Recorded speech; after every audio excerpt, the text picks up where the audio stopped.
And I'll do the same that you might be able to do. I select the file in my Matlab command window, double click on it and get it up on my screen. Similarly to before, I have it in the middle of my screen, so it goes to the center of my attention, and it's organized in sections as before. So I repeat this run section, and we can see the matrix that it has produced. Advancing to the next section, we have again what we have done before, namely count nodes in a slightly different way. This command shows that the size of the matrix is 5 by 5, so it means it has 5 columns and 5 rows, telling us that there are 5 nodes in this network. Advancing to the next section and executing it, we find that the code from before tells us that the number of edges is 9. Unsurprising, it's the same matrix as before. So I've been talking to this again to give you time to accommodate your windows a little bit on the screen. Note also that you can adjust the citric screen using the corners of the screen or using the zoom functionality. So you can make it bigger or smaller as you find it more convenient. And for those who have their window up and running, we can, now that we have seen our matrix, our network, and information that we have 5 nodes and 9 edges, we can start to try to view the network. The simplest way to use the network, if you have the Matlab Bioinformatics toolbox, is to use function Biograph. So this next section of code asks you to execute Biograph on a specific object. Well, unsurprisingly, I've chosen the name of our matrix as an argument of this function, and we assign this to something called mygraph. And this second line here actually displays mygraph using the Biograph functionality. So I run this section, and it will take a few moments and will bring up a window that shows you a network graph. Right, this network graph is okay. You can see that Matlab has internally found some way of organizing nodes and the connections and arrows between them. I can try to shift it a little bit, make it bigger such that it's easier to see what's going on here. Well, there's some internal optimization that optimizes distances and so on. We don't go into this. So Matlab has an automatic way of creating it. And the first thing that we note is the default letter size is too small. I don't know if you can even read what my nodes are called. But in order to make nodes visible, I have here a first line of command. It's the set function, a line that says it will be applied to all nodes. That's why it says node in the object here. And it gives you an option that, namely, to change the size of the font of the names of the nodes. So if I execute this section here, it will make the size of the letters 18 points instead of the 8 points that it had before. So hopefully you can now on your screen see that the nodes are called node 1, node 2, node 3, node 4, node 5, which is the default naming if you haven't assigned different names to the individual nodes. The textbook has detailed instructions how to assign name other than node 1, 2, and 3. So let's move forward to see how this network that you have here can now be manipulated to make it more meaningful and to make it convey information, for example, about hierarchy, about importance, and about connectivity in a specific way that you are interested in. So our next piece of code helps you to change the color of the connection arrows. It's again the set, and now we apply it not to the nodes but to the edges. And you have the option which is line color. So if you execute this piece of code by running this section, you see the gray arrows now turn into red arrows. And they are red because in the RGB coding, we have 3 numbers where the first number specifies the degree of red on a scale between 0 and 1. The second number the degree of green, and the third number the degree of blue. It's red, green, and blue RGB code, and by setting this number differently, you can change the number of these nodes. I'll show you one example. If you use the code 001 rather than 100 and you execute it, all your arrows will turn into blue, because I have now zeroed red, I have zeroed green, and I have put blue to 1, so it means all blue. So this is a way to conveniently change the color of all arrows. Now let's continue. Let's take a look if we now want to continue, if we now want to color in one specific line. So one specific connection, if we think one of the connections is somehow outstanding, like say this connection here going from node 2 to node 5, if we think that this connection is somehow specific, we can execute this code that has a little bit of a different functionality. And we say, if we want to have it in a different color, we would choose red as a color, and this would be the edge number 5. And we can get it into 5 by executing this code. It's already done, and it should in a second pop up at your screen as well.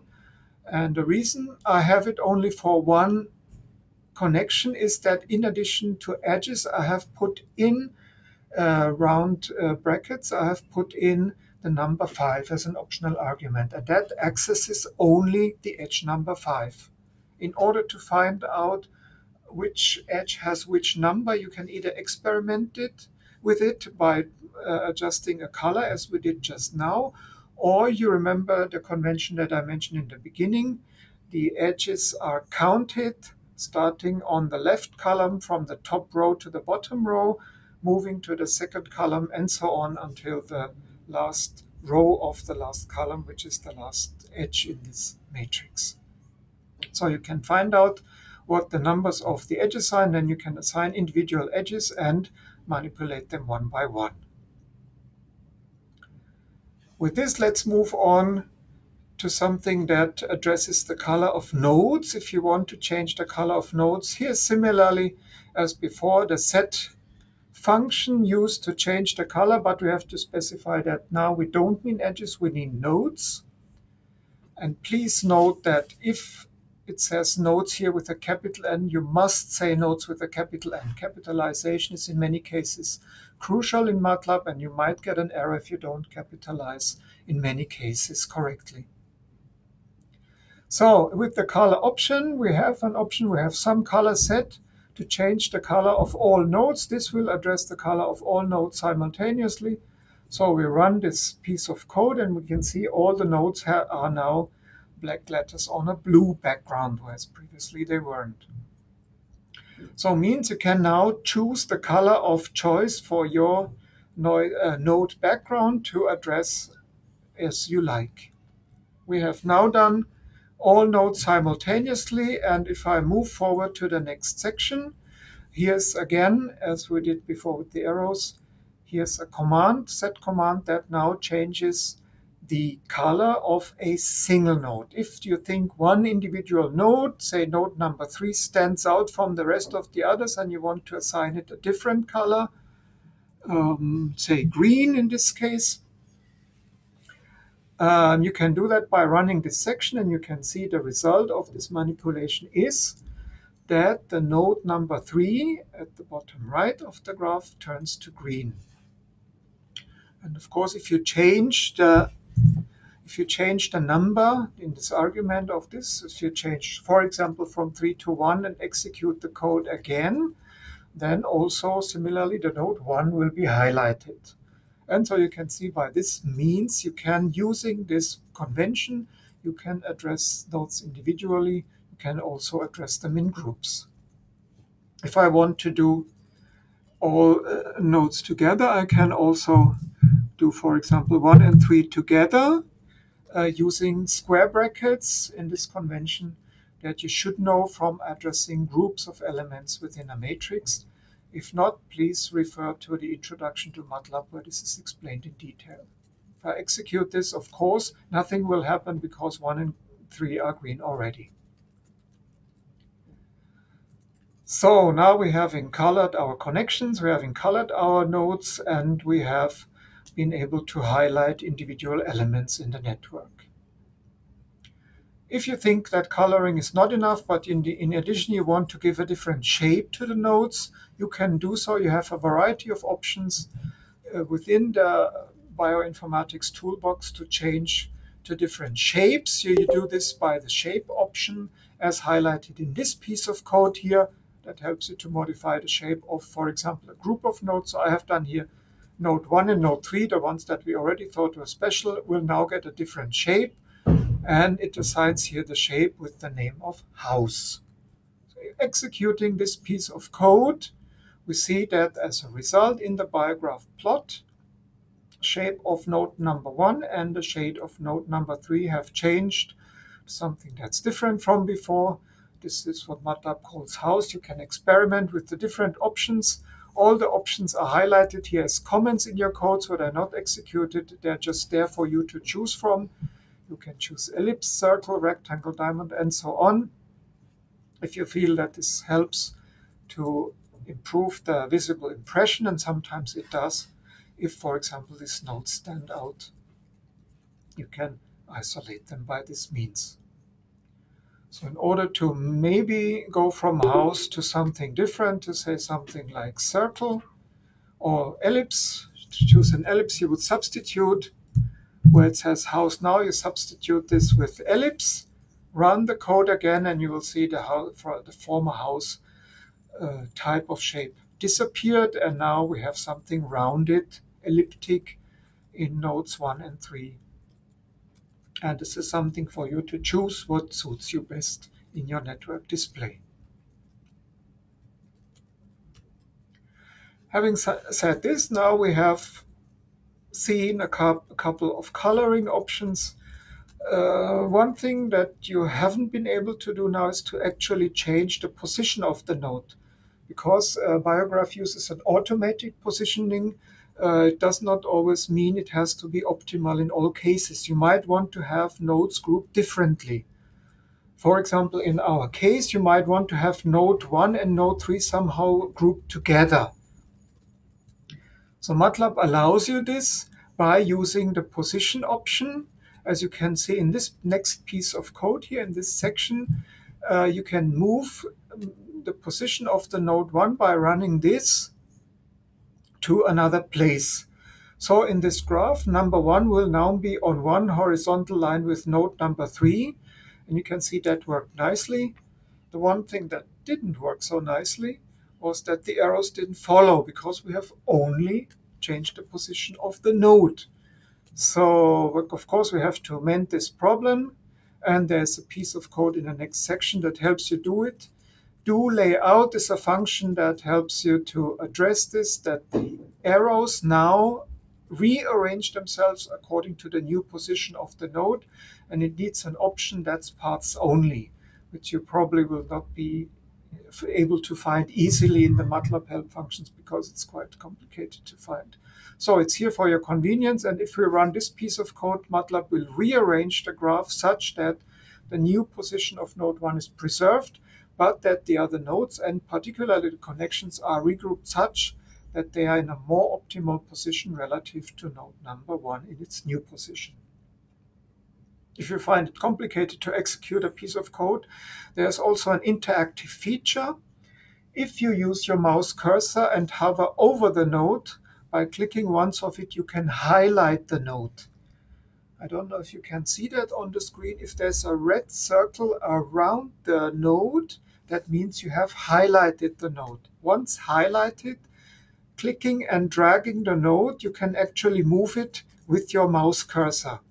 So clicking and dragging, you can change the position of node 1 to wherever you like it to be, and conveniently the arrows in this case follow automatically. So you don't need to execute two pieces of code, but you do the arrangement by hand as you seem fit. And you can do all sorts of arrangements. I don't do too many now, but you get the idea. If we get it back to the position, and once you're satisfied with your graph, with the layout, with the size of the letters, with the coloring, with the position, and with the way the arrows point from one node to another, and hopefully represent the connectivity of the matrix. For example, is it one directional as the red arrow? Is it bidirectional as one of the arrows here between nodes, as the arrow between node 1 and 3?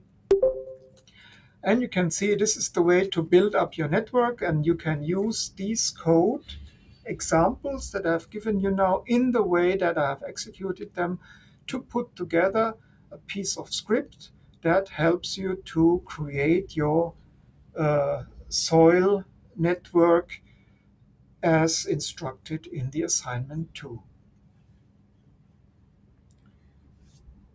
Right. Let's complete this section by showing you how to save a figure as a file to your laptop, because now the Biograph object is only within the Matlab environment. If I close Matlab, this picture will go away. So we need to save it. So in the Biograph picture, the Biograph graphics, there is the option to choose File on the top left. And under File, you will see there's a possibility, a functionality called Print to Figure. If you click on this, you will have a figure available that you can then, by choosing Save As in the File menu, choosing Save As from the File menu, be able to download to your desktop. You can do that in any kind of format. Typically, you wouldn't like to put a Matlab figure into your file. You can save it as a Matlab figure, but you have all convenient figure types like TIFF image, JPEG image, PNG, PS, and so on available. So I choose PNG image, and I call this thing my figure, assign it some name, and save it. And if you have done it properly, then this figure should show up. I can close the figure here. This figure should show up on your screen, and indeed, I have a figure now which I can choose, for example, to include in a Word document, in a LaTeX document, or in an OpenOffice document. So you can use this to upload the result of your exercise or the result of your assignment in a file format that is convenient for you. At the bottom of this piece of code, for further practice, there's 2 more graphs that represent 2 different types of networks. If you want, you can use this code to practice further. You can see if you understand what's happening in here. You can see that in addition to what we've done so far, there are now explicit names assigned to the node, which is also something which you need to do for your assignment. And finally, at the very end of the code file, there is in comment, you see links, important links to web pages that help you if you, for example, put them in your browser. You can get access to Matlab help. Matlab help, which is exactly the file where you find all the information, for example, about options that a given function has. So in this case here on this page here that I have just opened in my own web browser, that's where I took the choices for the shapes of the nodes from. So you can see you find the one that we used, the ellipse, and you find the house that was in there originally, and all the other choices are also there. So that's how you find out, that's how you can work with. And I know that for beginners this is not always intuitive. Use the Matlab help at some points does require some experience with programming, with Matlab programming. However, the more you use it, the more you will learn to use it. And many things are actually quite intuitive. Many help explanations also have at the end examples on how to use a certain function. And typically, as a beginner, you look at the examples first. You try to see how Matlab does it for you, and then you can copy and paste the example, put it in your script, and see whether you can adapt the example such that it does what you want to do with your data. This was just a hint on how to work with this, and to encourage you to use those links. Helps you to get help without having anybody helping to you. But I will give some more explicit